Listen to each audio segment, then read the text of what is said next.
Halo, hai teman-teman. Aku pengen bahas sesuatu yang relate teman-teman. Katanya, kata orang-orang nih, katanya kalau kuliah itu masa yang paling indah, masa yang dimana kita tuh bebas, gak kayak anak SMA yang harus pakai seragam, banyak aturan, ya segala macam itulah. Dan katanya juga belum sebat kayak orang kerja nih yang dikejar-kejar sama target korporat. Kita tuh pas kuliah nih, tuh nongkrong, lulus kumlot, terus selesai kuliah dapat kerja gampang, tapi realitanya kita lagi di fase yang aneh banget. Bilang aja udah ketuaan, dibilang dewasa, tapi dompet masih kering ya.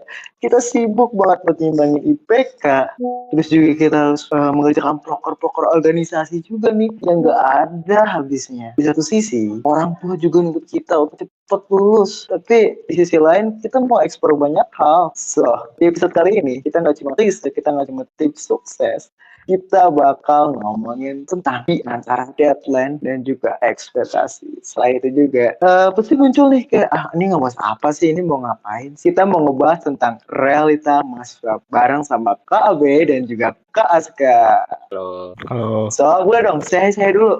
Abe mana, Kak Aska Halo, mana nih? hai, halo. Gimana nih? Ini Abe. Halo. Oke, ini Kak Abe. Oh, ini Kak Aska ya. Nah, awal-awal kita tadi udah gue sebut nih realita mahasiswa. Mungkin di sini kita pakai bahasa yang santai ya, semi formal. Kita nggak formal banget atau segala itu. Mungkin Kak atau KB apa sih, ya oke lah, kita bahasan santai sini karena kita mau ngomongin tentang realita mahasiswa. Ini sebelum kita ngomong masuk ke dalam ke sebuah ini, boleh kali dikenal dulu nih Kak AB dan juga Kak Aska. Siapa dulu? Aska, Abe Aska, dulu ya lah. udah Aska. Abe. Tuh, mau tunjuk-tunjukkan tuh. Oke, dari mana deh? Dari Kak Aska deh, dari Kak Aska dulu. Iya, dari pay terbaik dulu dong. Asik. Kenalin nama gua Aska Zarari, biasa dipanggil Aska.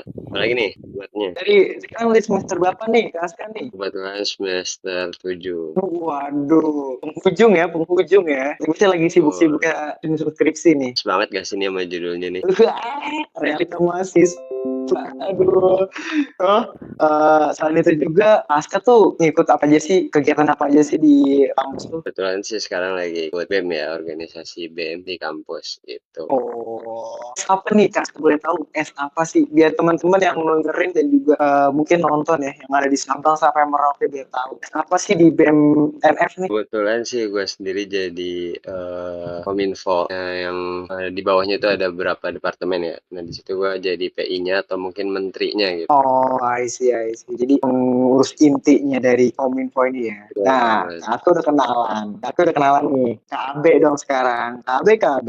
Iya, Ilgo. Najisnya. Ayo, kalau yang kenalan dulu. Oh ya, halo semuanya. Perkenalkan nama gua Muhammad Musab Al-Mubarok. Teman-teman di kampus biasa panggil gua AB. Gua semester 7 dari jurusan Teknik Informatika angkatan 2022. Wis, Gitu. penghujung juga nih, Iya, penghujung juga nih kayaknya 2 kali. Memang lagi QLC banget nih, lagi QLC banget. Ih, QRC ya. Jujur ini tuh udah penghujung, udah cocok banget sama juga kita tadi realita mas. Ini kami sendiri pasti kegiatan yang dilakuin di sana. Kesibukan sekarang. Iya, kesibukan sekarang. Kesibukan sekarang selain menjadi mahasiswa tingkat akhir, itu juga jadi asisten dosen di 3 mata kuliah. Terus juga jadi asisten dosen, udah tadi. Jadi kepala departemen di BEM sebagai kepala departemen media kreatif. Terus udahlah itu aja cukup. Gitu ya, gitu loh. Ya, berarti KB ini kepala dari Departemen Media Kreatif. Yang kerjaannya itu ngedesain dan ngedokumentasi ya KB. Cuma tukang foto Yang aja lah. dikit-dikit berarti gitu. Cuma bisa moto. Ya, si paling cuma bisa motor ya. Siap. Oh, berarti secara nggak langsung teman-teman pasti tahu dong KB ini salah satu tim dari KASKA nih teman-teman gitu. Iya, dia KASKA atasan. jadinya. Dia atasan gua. Betul. Dia bawahan gue. Atasan. Gua cuma bawahan. Justru QLC gua tuh QLC si gue tuh dilahirkan oleh Aska sendiri gitu. Jadi gue kayak ngomongin dia nih hari ini harusnya nih. Waduh. Ini kalau misalnya kita lihat tuh teman-teman ya, Abe dan juga Aska ini udah deket banget nih kayak ini. Kalian tuh kenal dari mana sih sebelum itu kita masuk Kita kemana-mana kenal, nih? kita kenal dari lahir gak sih, Kun? Betul banget tuh kayaknya. Dari lahir banget Kita tuh. kita Betul. lahir di Gunung Batu, kebetulan kamarnya sebelahan kayak gitu. Terus pas lahir ternyata disimpannya sebelahan, terus apa-apaan. Oh gitu ya, oh gitu ya. Nah, Ini agak jauh ya di sini. Terus, ya terus pas di inkubasi biar hangat. Di situlah gabut kan. Aska tuh nawarin, join juga gitu. Gun, lanjutin Gun. Kapan kita kenal Gun? Jujur nggak tahu kapan kita. Tuh, dia lupa kalau kita kenal pas lahir DNF maksudnya kan. Jadi itu sebenarnya oke. ini serius. Jadi Oh, awal ini serius. Oke. serius. Kita kenal tuh sebenarnya baru berteman itu tahun lalu 2024 pas di Hmm. di angkasa. Cuma kita tuh udah kayak Aska tuh udah tahu gue dari lama. Soalnya gue emang lumayan terkenal ya kalau gue. Jadi Sweet. Bohong sekali. jadi tuh sebenarnya waktu 2023 itu kan ada Astro ya. Hmm. Oke. Nah, sebelum Aska ini jadi kepala divisi media. Cuma dia tuh pilihan kedua setelah gua gitu. Jadi Oh. Aska udah tahu gua di situ sebenarnya. Tapi gua taunya itu di akhir tahun 2023 gitu. Oh gitu ternyata. Ya, terus kita Nggak dulu sengaja dulu ketemu tuh ya. ya dulu kita tuh ini walaupun gua nggak kenal dia tapi kayak gua tahu nih dia yang pilihan kedua setelah gua tapi kayak kita tuh ada sedikit apa ya perperangan karya ya gitu. Gua bikin teaser komik, dia bikin teaser Astro ya walaupun bagusan gua gitu cuma ya sekarang boleh lah effortnya gitu. Oke. Dilihat ya kompetitif ya di sini ya. Dari Aska sendiri gimana? Ada tanggapan nggak dari Aska sendiri nih? Sebenarnya itu semua pembohongan ya guys. Tuh, Jadi kita bisa lihat sendiri teasernya bagusan siapa. Oke. Mungkin teman-teman bisa langsung cek aja di sini kompetitifnya bukan main di dua orang ini nih. Asli. Walaupun di sini di jabatan ya. Di sini ke Aska di atas KB dan KB di bawah ke Aska. Itu tetap kompetitifnya itu tetap berasa loh gitu. So, ngomong tentang kuliah nih. Wah, gila harus ya. Ngomong tentang kuliah nih. Ngomong perihal kuliah nih. Gue pengen tahu dong. Awal-awal tuh kalian pas kuliah tuh ekspektasinya apa sih? Dari Kak Aska dan Kak AB nih. Mungkin tadi kan perkenalan dari Kak Aska. Boleh dari Kak AB dulu nih. Oke, ekspektasi. Sebenarnya kalau kita bahas ekspektasi, kalau ekspektasi kuliah itu nggak pernah ada ekspektasi kuliah di NF ya. Waduh. Maksudnya kalau ekspektasi kan pengennya di luar NF ya, pengennya IPB waktu itu. Pas di NF ekspektasinya yang penting lulus tuh. Karena lama jauh kan dari Bogor ke Jakarta Selatan atau Depok gitu kan kurang lebih rata-rata sih gue 1,5 jam lah itu kurang lebih rata-rata. Gue udah PP dari semester 1. Terus ekspektasinya juga yang penting lulus. Terus juga dulu tuh mikirnya nggak mau aktif gitu kayak ya udah kupu-kupu aja gitu. Terus kayak ekspektasinya juga nggak akan deket sama dosen gitu karena mikirnya kampus kan besar ya. Jadi kayak ya udahlah sebagai udah gambarnya tuh jadi NPC aja yang penting lulus dengan normal. Habis itu kita dapat kerja, habis itu udah gitu lupa gitu sama dunia kampus kayak gitu. Jadi gak yang gimana-gimana. Soalnya ekspektasi besar pasti ada di luar NF cuma karena pas masuk NF ekspektasi jadi yang penting lulus. I see.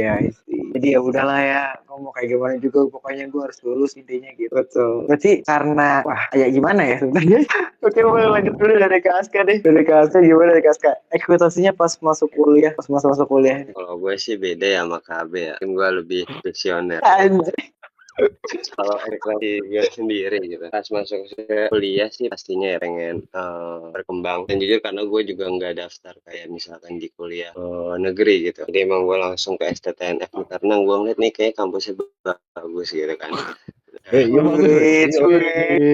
Bagus kan? Bagus. Nah, jadi emang tujuan dari awal pengen berkembang bukan hanya di akademik gitu juga. Jadi pengen mikir kayak harus punya relasi segala macam. Dan yang paling penting pasti gue berekspektasi dengan masuk kuliah ini bisa nyiapin buat di dunia kerja nanti gitu. Jadi ya kalau di kuliah ya gue nggak mikir hanya soal nilai dan soal akademik. Jadi ya tentang hal di luar non akademik juga gue berekspektasi tinggi gitu dengan masuk kuliah. Oh, I see. Wah, ini nih, Aska nih benar-benar sosok-sosok pejuang nih, pejuang-pejuang kuliah yang nggak cuma tingin nilai. Oke oke, deh coba deh dari yang tadi dari KAB Kak Aska tadi kan KAB bilang gimana kalau misalnya KAB sendiri, wah gue yang penting lulus. Kita ngomong kita bakal ke realita nih karena KAB udah menjadi 7 semester dan juga Kak Aska udah menjadi 7 semester. Mungkin dari Kak Aska ya, dari Kak Aska tadi kan gue bakal berkembang, gue bakal apa namanya, gue bakal ngembangin, gue bakal bikin relasi, gue bakal nyari sesuatu yang baru. Nah, dari Kak Aska sendiri realitanya sekarang kayak gimana tuh? Apakah udah dapat semuanya?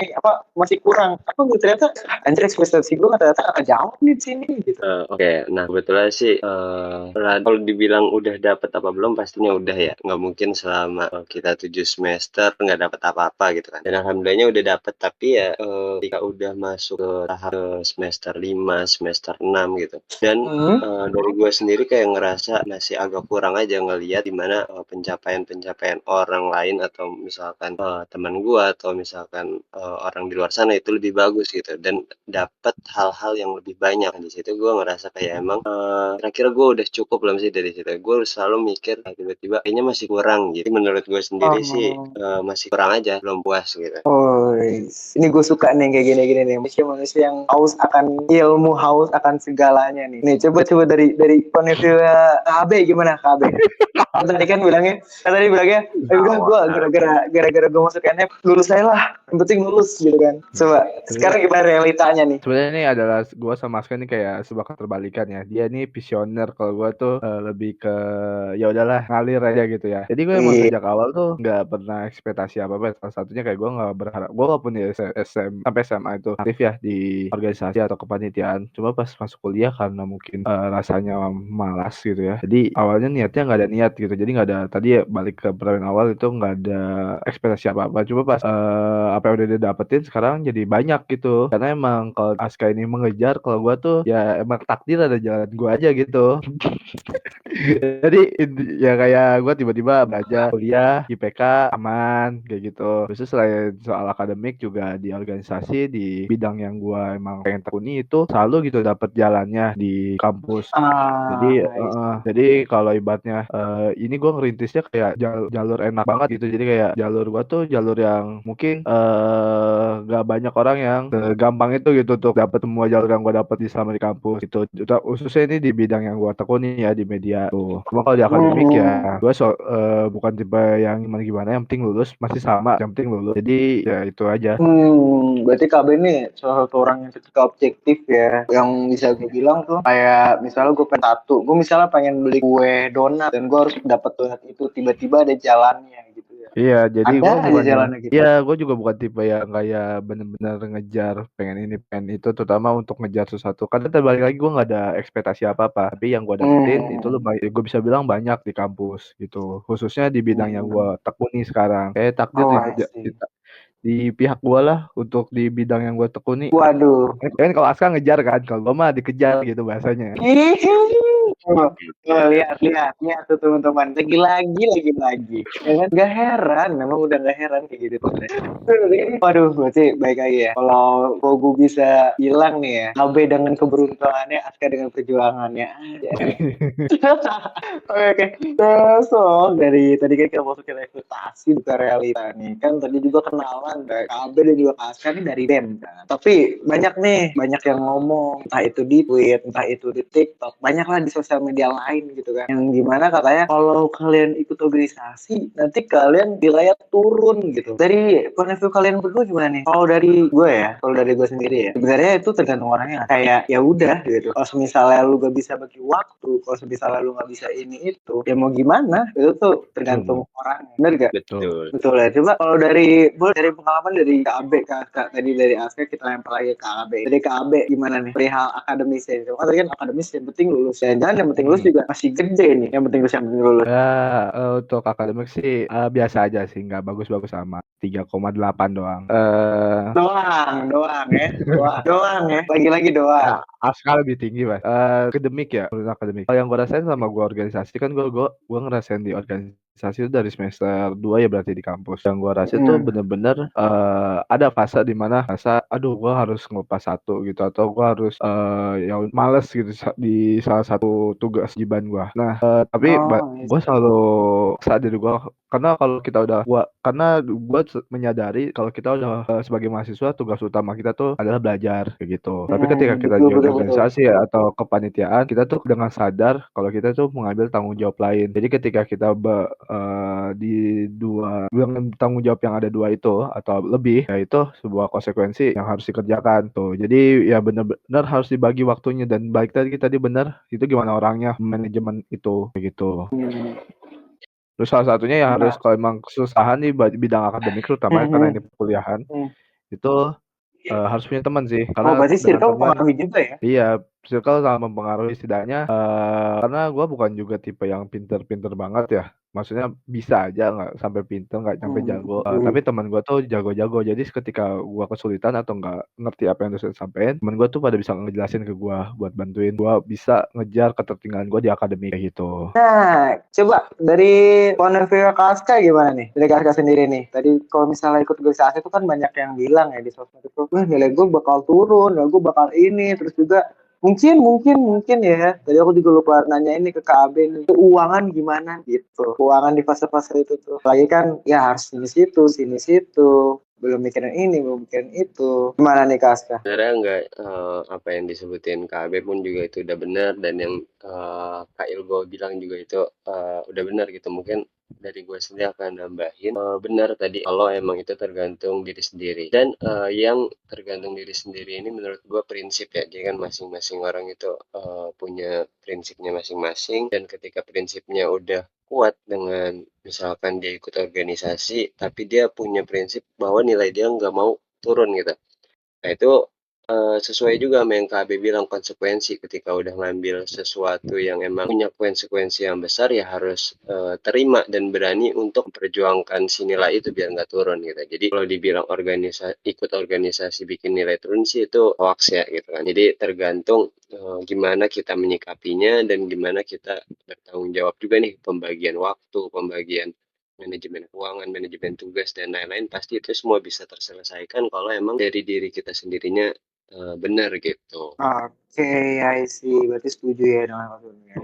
Nah, kalau dari Kak sendiri kan tadi Kak Abi bilang dia itu di fase semester genap nih, yang merasa kayak gitu tuh hal-hal yang mungkin menyulitkan gitu kan, hal yang mungkin kayak, Hmm. aduh gimana ya gitu. Kalau dari Kak sendiri kira-kira ada fase-fase tertentu nggak nih? Paling sih fase-fase tertentu mungkin di semester-semester awal ya walaupun memang mata kuliahnya masih gampang tapi di situ kan adalah sebagai pondasi kita buat kedepannya ya. Jadi ketika emang di semester awal ini lagi turun segala macam pasti kedepannya bakal susah juga. Sama mungkin ketika dari awal-awal masuk organisasi juga kali ya. Jadi buat mengatur waktu, mengatur tugas dan lain-lainnya itu masih agak sulit ketika di awal-awal. Itu sih fase-fase yang mungkin gue kira sulit gitu. Oke, I see. So, sebenarnya kita bakal ngebahas nih tentang yang mungkin banyak dilalui mahasiswa. Kita bakal langsung ke intinya nih, teman-teman. Kita bakal nanya perihal tuh KLC. KLC, apaan sih KLC gitu kan? Quarter Life Crisis.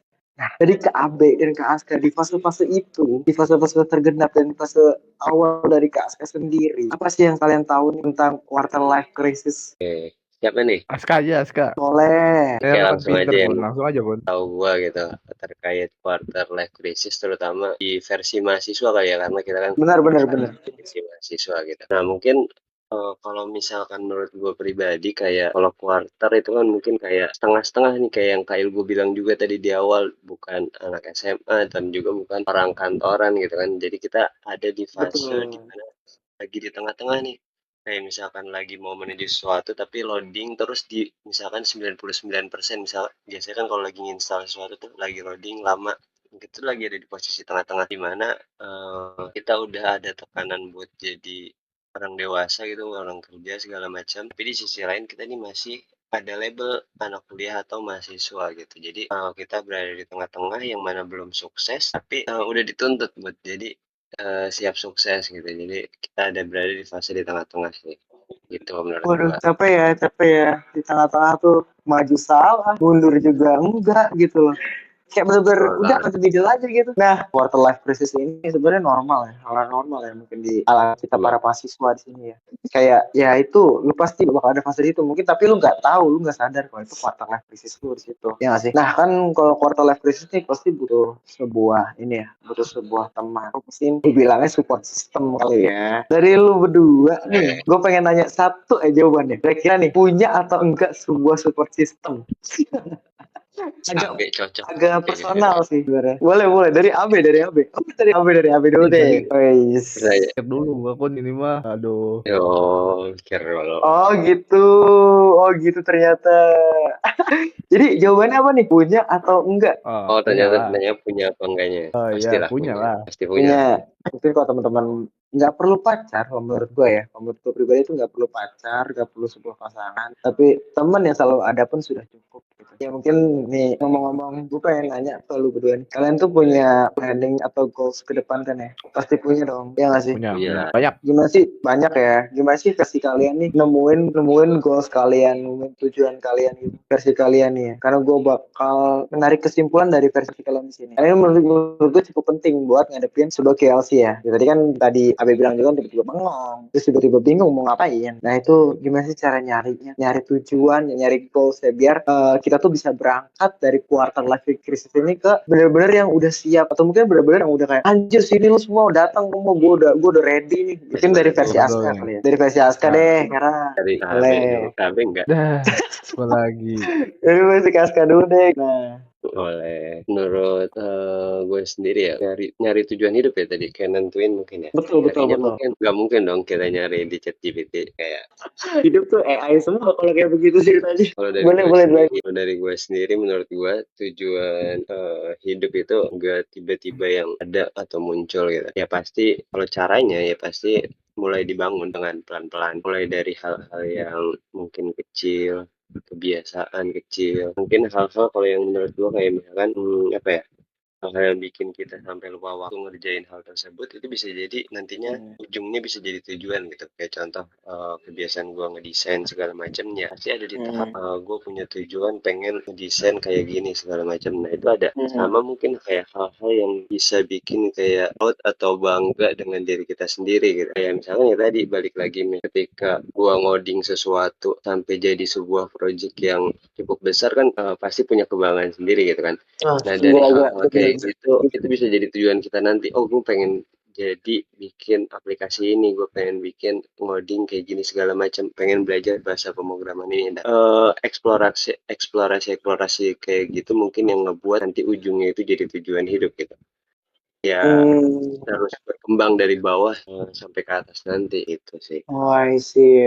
Kita bisa ngebangun tujuan itu sebenarnya dari hal apa sih? Mungkin sebelumnya kita kayak udah kebiasa dengan hal itu ya. Ya, Kayak ya betul, udah kita kebiasaan kayak udah kebiasaan kebiasa, kecil. ya udah kayak gitu. Terus ternyata itu bisa jadi hidup kita loh, gitu. Dari versinya KB. Kalau gue tuh nemu tujuan arah ya gue kayak misalnya gue mau ngapain sih emang itu awalnya harus dari yang apa tadi bener kata Askan tadi ya kebiasaan yang pernah gue lakuin kayak gitu. Gue juga baru menemukan cita-cita yang mungkin udah lebih pasti gitu, maksudnya lebih gue kejar sekarang itu setelah berkali-kali gue berganti-ganti tujuan hidup gue nanti mau jadi apa gitu. SD gue mau jadi sepak bola, terus habis itu pas SMP gue mau jadi dancer, habis itu pas SMA barulah gue mau jadi fotografer gitu. Terus ya, jadi bener-bener tadi bener kata Aska, jadi tujuan itu nggak yang muncul tiba-tiba. Biasanya nggak gitu, tapi harus bener-bener dari apa yang kegiatan atau habit yang sering lu lakuin kayak gitu. Jadi kalau emang habit lo adalah jadi kalau lo mau punya tujuan ya lo harus perbaiki dulu kebiasaan lo sehari-hari kayak gitu. Karena kalau kebiasaan lo itu jelek juga biasanya tujuannya ya jelek juga gitu. Jadi itu jelek buat diri lo Betul. gitu. Kalau lo mau punya tujuan baik lo harus perbaiki diri lo dengan baik dulu gitu. Karena kalau misalnya di fase-fase terburuk lo itu jadi kunci juga bisa jadi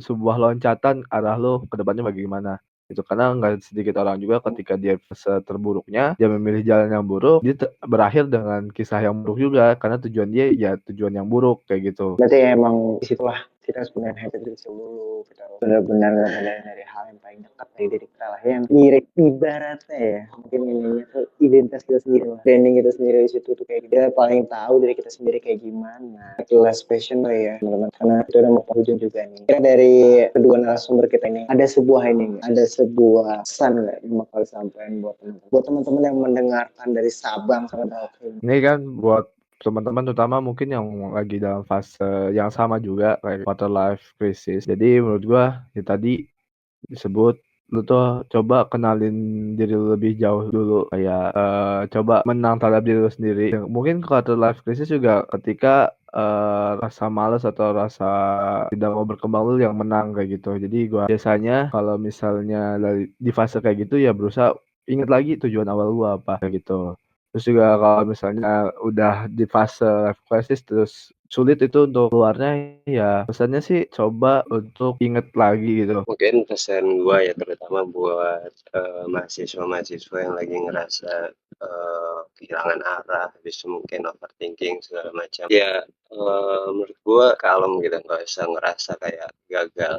Karena kayak gue balik lagi ke awal tadi, menurut gue jangan ya terlalu keras ke diri sendiri gitu. Ketika kalian berhenti pun ya itu nggak usah juga gitu. Kalian misalkan lagi di tahap dimana capek-capeknya kalian mau break sebentar berhenti dulu ya itu nggak apa-apa juga.